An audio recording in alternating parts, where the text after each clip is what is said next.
So I got asked by a few people to do a reading, and I feel good, so I'm gonna do it. But it's not gonna be for the elements. It's just gonna be a general energy of what Aries season's gonna look like.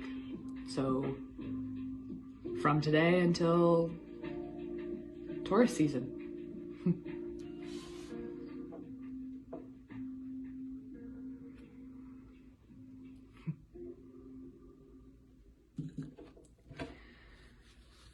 Okay. So let's find out. Let's first do what we're releasing. What collectively we are releasing.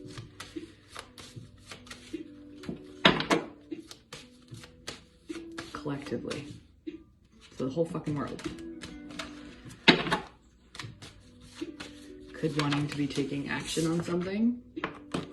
So collectively, we're all kind of still in the Pisces vibe, even though we're in Aries season. According to astrology, by the end of the month, I think the Libra new moon, that's going to be like the big shift. So the Pisces new moon was supposed to be like getting it out and analyzing like what is still kind of not being shown to us. And then the end of the month, so the Libra moon is supposed to be rebalancing. So now like we're kind of like in that cross between. Collectively.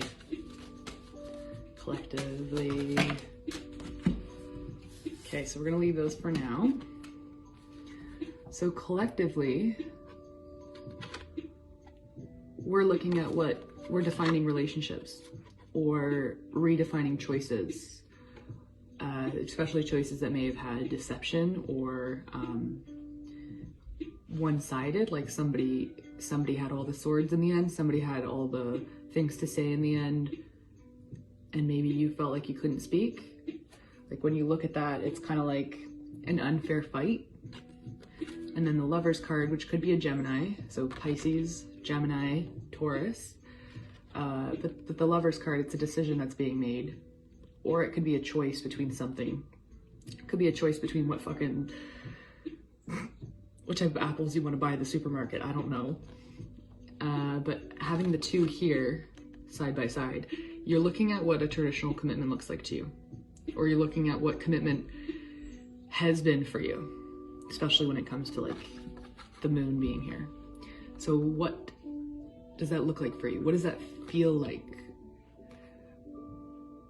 on a 3D level, on a earthly? So if this was the High Priestess, it would be more of like a esoteric kind of like not really speaking, more feeling, more intuition.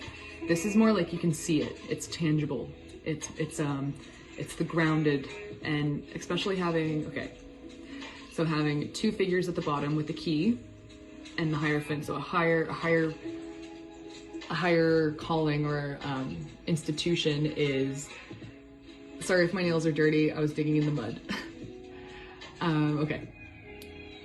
Yeah, so this is like a higher power, or your intuition, or your higher self, whatever you want to go by.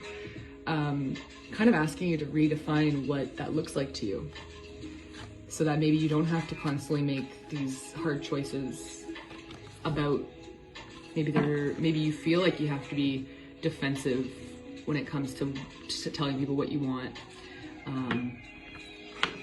But that seems to be what the moon has been kind of having. The energy lately has been very like dreamy and fun and flirtatious and kind of a little bit spicy, but it's also wanting to take action and like heading towards Aries season. Like we're like, let's go, but we still have residual things going on, right? Wow, that's really cool. Okay, so we get it. Yep, the moon. Yep. And making decisions about relationships, as we all are doing, right? You could have had a separation period. This is the ending of a separation period. This is also the completion, or, okay, this could be two things. This could be the reclaiming your perspective and your definition of a higher commitment. And you had to walk away from some things. You had to leave things in the past. You had to leave people in the past, thoughts in the past, old ideologies, old things that didn't serve you in the past. But this could also be a resistance to needing to leave those things and needing to leave those people and not knowing like where you're going forward. This could be a resistance to that. But having the, sorry, there's something on the screen. Okay, I thought I had a mole. Having the Wheel of Fortune here beside this is almost like whether or not you wanted to make this decision, or maybe you haven't made this decision, or maybe you have been kind of procrastinating on this. You're not necessarily following your intuition on it. So because of that, universe, higher power, your higher self, or just physics, something's gonna come in and turn the table. So we're in co-creation, right? People don't like when I say this, but like, we are God, God is us, blah blah blah blah blah blah blah, right? You're co-creating. It's not like there's like fate. Fate is yes, but we also have free will. Free will and fate go hand in hand. So this is kind of like, maybe you were resisting these things, maybe you were resisting your intuition on some things, but unfortunately the universe is going to be like, sorry dude, you're going to have to step into your power. And especially having your intuition on this side and having the Hierophant here, having your intuition be suppressed and needing to be fighting for that and stepping away from things that don't serve you anymore. This is like a release of all of these toxic thoughts, toxic ideologies, things that people have said to you, and it's almost easier sometimes to walk away even if there's fear. But you aren't necessarily following your intuition on that, and the universe is going to kick your ass into a completely different direction, and maybe not even what you thought you were going to have to go towards or what you thought was going to happen. It's just some things play out that way, right? So I flipped her upright, but let's find out what's going on here. So there's the Lovers right in the middle of the Hierophant and the High Priestess. Oh, no, we don't want that one. We know we're moving on to better shores, right? Better energy, Aries energy, go-getter energy, get shit done energy. We're done being in this mentality of the wounded soldier. Instead of looking at it like you're a wounded soldier, look at it like you're a fucking soldier. Look at it like you're persevering for yourself, you're persevering for the people around you, you're persevering for your growth.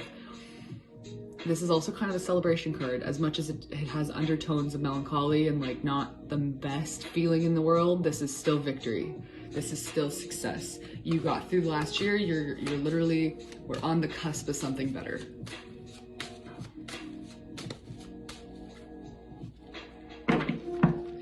Split the deck.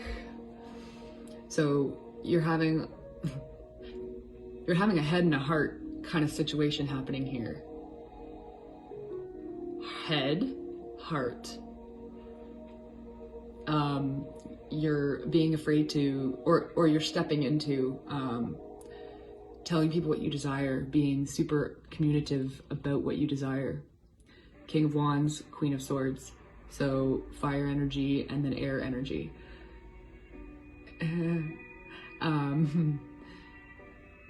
This is also two people having a conversation. Could be about passion and clarity.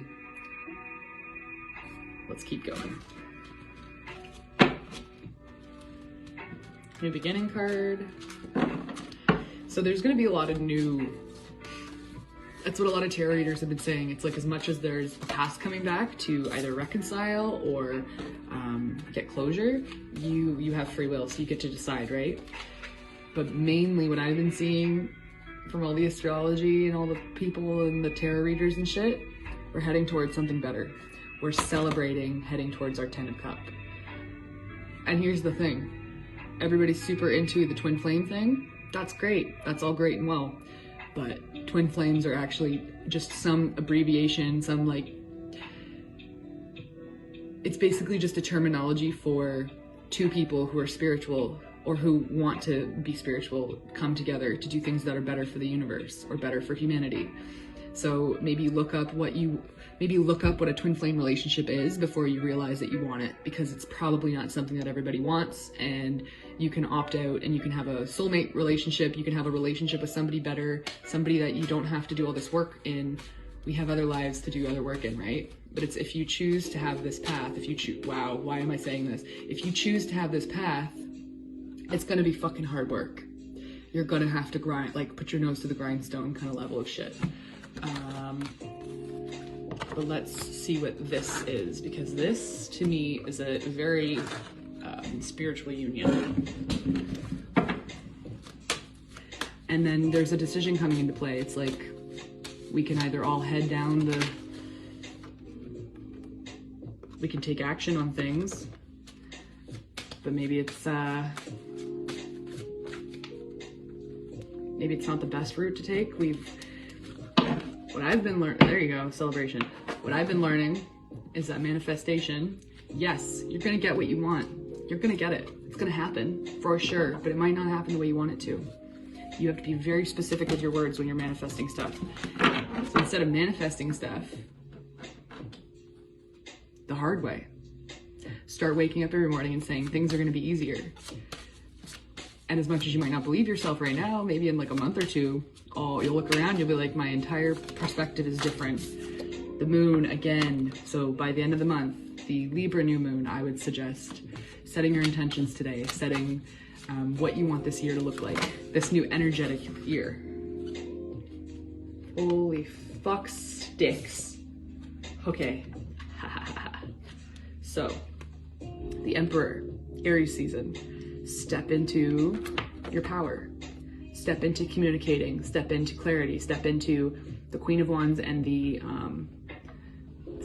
King of Wands and the Queen of Swords. Step into communicating how you feel, what you desire, what you want, how you want it, what it's gonna look like. Be fucking specific. Or you can do what I do and just leave it up to the universe, because I've been really enjoying my path that it's taken me down, even though it's been fucking tough, it's been annoying, it's been fucking, right? It's been so much more alleviating of all the stress of that shit. Deep breath, everyone. Lovers reversed. You already know the answer to the question you have. Wheel of Fortune. You already know the answer to the question you have because the table's already turning. Maybe you feel different already, but it's stepping into your Hierophant, stepping into the embracing the fact that we don't know everything yet, but we're heading towards knowing it. You just gotta follow your intuition. It was resistant. It was reversed. Step into the High Priestess upright. Two of Wands. So I can't remember if it's the Three of Wands or the Two of Wands, but this is basically placing your order with the universe. This is co-creation. This is telling them what you want and how you want it. King of Coins, the Midas touch. So basically money and abundance. And it doesn't have to be money abundance. It can be abundance and fulfillment in yourself. It can be just complete overall fulfillment, but you have to go get it.